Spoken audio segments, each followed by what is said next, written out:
What's going on, you guys, and welcome back to another video on the channel. If you're new here, my name is Brandon. As always, we do have our Investing Academy down below, but before we dive too deep into today's video, we got a very special guest, a little guest feature today. Give me a second.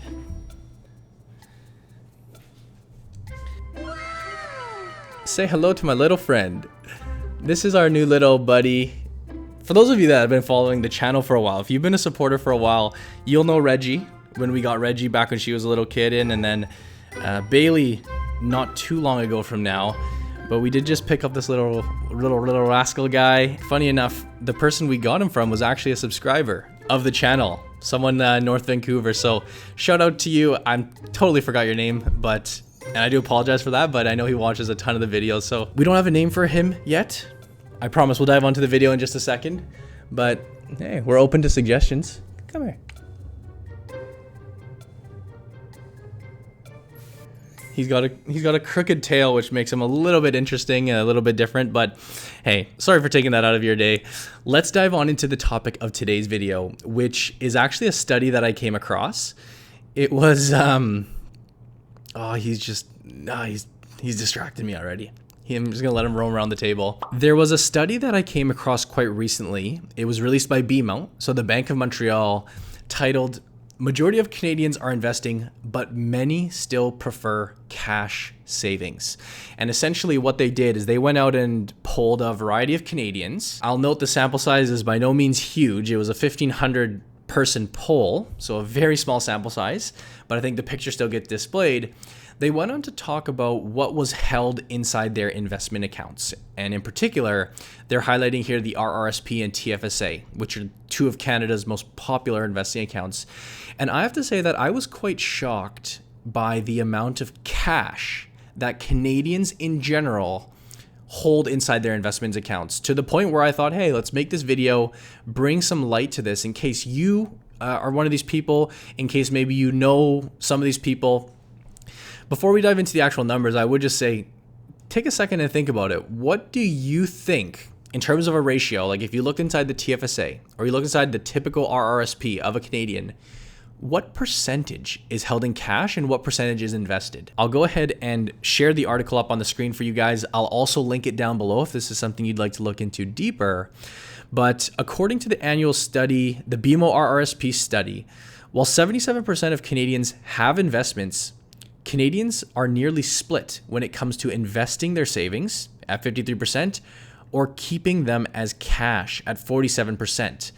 The annual survey conducted by Polaris Strategic Investments found that millennials are more likely to hold savings in cash at 57% compared to Gen Xers and Boomers, who are more likely to put their savings into actual investments, with 54 and 67% respectively. Regional data suggest Canadians living in Atlantic provinces are more likely to keep their savings in cash rather than investments, with 51% choosing cash compared to only 43% of those living in the prairies, which in my opinion is still quite high. Among Canadians who are investing, a healthy majority, 62%, have cash in their TFSAs, representing over 40% of their account holdings. Over 40%. And I'll note that this study was taken before COVID. This is not like a cash hoarding type of thing in our current day. This was prior to COVID. Similarly, mutual funds and cash are the most popular assets held in Canadian RRSPs, with 42% of assets in mutual funds and 22% of assets in cash. And to kind of hone in and dial in on the chart version of this, obviously looking at the cash row here, 62% of Canadians include cash in the TFSA, with the asset making up 41% on average. So close to half of a TFSA in cash. You do see the numbers slightly drop off for the RRSP, some lower cash positions. You see the mutual funds do pick up.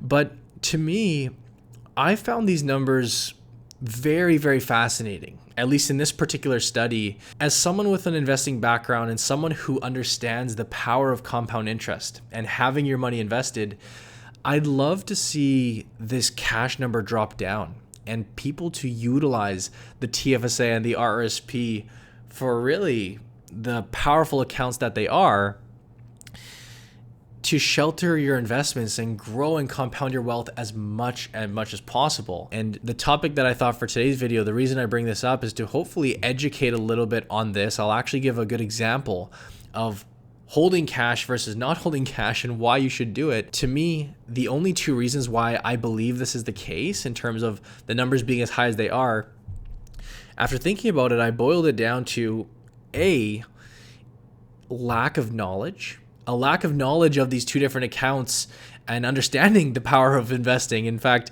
there actually is a little blurb a bit lower in this article, the study that says, although Canadians are investing, only 1/3 of Canadian investors believe they are knowledgeable with understanding the ins and outs of investing, and 67% of Canadians, 2/3 of Canadians, are unable to identify the differences between an RRSP and a TFSA. When making investment decisions, most Canadians believe financial advisors are needed to help them meet their financial goals. And 2/3 of Canadians not being able to distinguish the difference and the benefits of a TFSA and RSP, that makes sense why the cash numbers are so high. If you don't understand the power of these accounts, you may just use them as savings accounts. In fact, I know for a fact many people do just think that the TFSA is a savings account. And I don't blame them because the name kind of implies that. But I've heard countless times people's eyes are opened when they say, you can buy stocks in that account or you can go build a portfolio.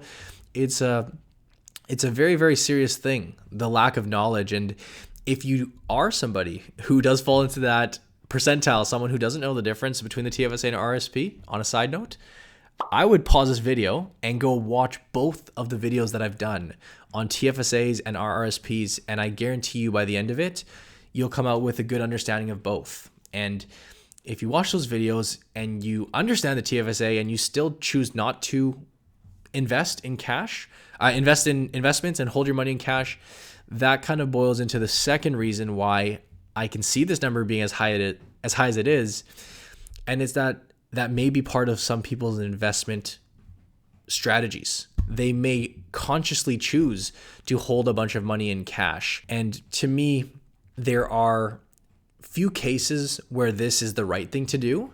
For example, if you know for a fact that you're going to be needing money in the short term, like for a down payment or for school tuition or a major purchase of some sort, in that case, I have no issue holding your TFSA in cash or your RSP for that matter. Use the money, put money in your RSP and do a home buyer's plan. Take a loan out from there. That's absolutely fine if that's kind of your plan and you know that you're going to be needing the money soon for a specific purpose.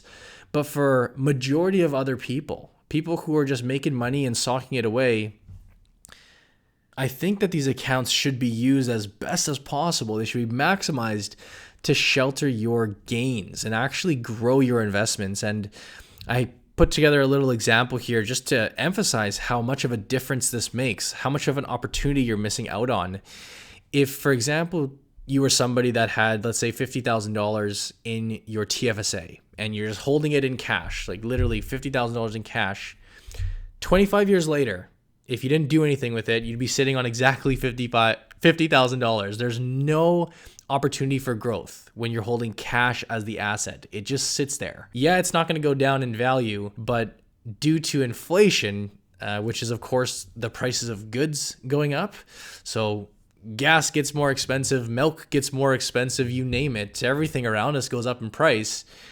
If your money doesn't grow to keep up with that, you're actually losing money. I mean, dollar for dollar, you're not losing it, but you're losing purchasing power.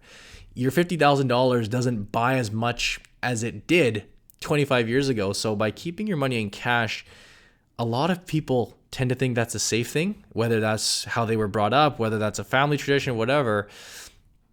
By not doing anything with your money, you're actually losing money. Look at it that way over time. If instead you were able to invest that money in your TFSA, so you bought an ETF, you bought stocks, you bought mutual funds with an advisor, regardless of how you did it, if you were able to earn like a 7% rate of return on that $50,000, which is a very, very, in my opinion, a very, very achievable rate of return, you'd be looking at over that same time period, $271,000 and $271,371 due to the growth of those investments. And again, in both cases, you're dealing with a tax sheltered plan. What a difference that is by just, it's the same time period, but you could leave it in cash or you could invest it. It's just a major opportunity that I believe people are leaving on the table when they choose to hold cash instead of investing. And again, I do think that it stems from either a lack of knowledge of the power of these accounts or the power of compound interest, which hopefully I'm able to display for you guys in this video. It's well worth investing in those accounts. Unless, again, of course, you fall into that category where you do need the money soon. But really, that's all that I kind of wanted to talk about today. Just kind of bring light to this quick survey. Again, it surveyed 1,500 people, so let's not take too much from it. But if this does display a bigger image, if this was able to scale across entire Canada, I think a lot of beginners would benefit from understanding that, A, you can actually hold investments in your TFSA. You can actually go hold investments in your RSP. And B, you should absolutely do it when you factor in the actual calculations. At a minimum, try to upkeep with inflation so you don't lose your purchasing power. But in the case of a 7% rate of return, in our example, again, $271,000, that's a little bit more than outpacing inflation if you ask me. But hey, that's it for this quick video. I mean, really, it was just a little quick video. I more or less just wanted to say, if you have any name suggestions for this guy, I'm super open to it. We need a new name, and he's got a crooked tail, so yeah, we need a new name. I actually got a text. Remember the guy's name now. Well, I asked him actually. Shout out Chris if you're still sticking around. The names just kind of blow by me sometimes, but it was a pleasure meeting you. It was funny enough. Ended up being a subscriber, and yeah, this little guy's awesome. But let me know your thoughts on this video, guys. Did you think this was a fascinating study, or is this just a boring study? If you know somebody who does fall into the cash holding category, maybe you can share this video with them and teach them a thing or two, that there's a lot of money to be made by actually going out and investing. But thank you guys for watching. If you enjoyed the video, you can give this one a big thumbs up. If you're not already subscribed to the channel, we post weekly videos on the stock market, so you're definitely going to want to subscribe and hit the bell for notifications. We do also have our Investing Academy. If you are a beginner to the stock market and you're looking for learning how to invest in the RSP, how to invest in the TFSA, and do it all by yourself without the help of an advisor, that's where we come in. We have an online training program, which is that first link down below. So with all that said, guys, definitely check that out. I'll wrap up the video there. Thank you guys for watching. I hope you enjoyed, and I'll see you in the next one. You're like the size of the microphone, man. Like the size of the microphone. I don't know if she looks small in here, but she is very small. It's a he. It's a he.